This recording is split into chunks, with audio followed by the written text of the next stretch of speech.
জোট করলেও দলের নিজ নিজ প্রতীক ব্যবহারের রীতির পক্ষে বিপক্ষে মত বিশ্লেষকদের। কেউ কেউ বলছেন প্রত্যেক দলের আলাদা আদর্শ প্রতিশ্রুতি থাকে, সবাই এক প্রতীক ব্যবহার করা ভোটারদের সাথে প্রতারণা।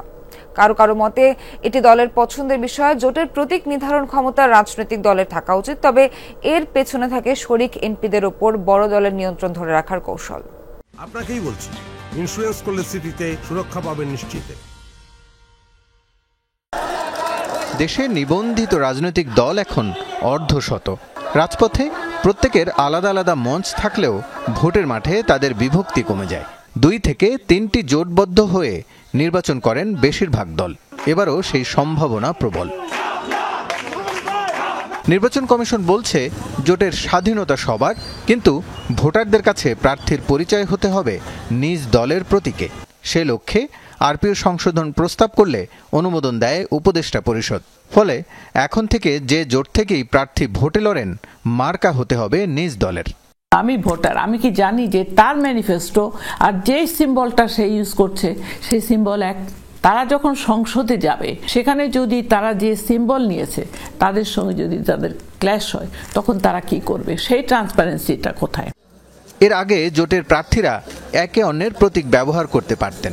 2008 সালে নৌকা প্রতীকে ভোট করেছেন রাশেদ খান মেনন। 2018 সালে ধানের শীষ প্রতীকে মাহমুদুর রহমান মান্না সহ অনেকেই। এই রাষ্ট্রবিজ্ঞানীর মতে প্রার্থীর এই স্বাধীনতা থাকা উচিত।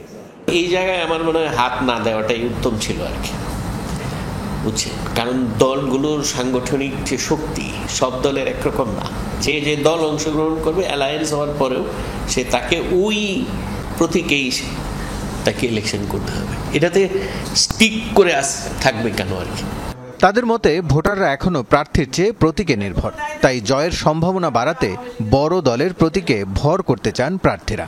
এক্ষেত্রে ভোটার সচেতনতা বাড়ানোর পরামর্শ বিশ্লেষকদের। কেবল মার্কা নয়, প্রার্থীর যোগ্যতা, সক্ষমতা বিবেচনা করার পরামর্শ তাদের।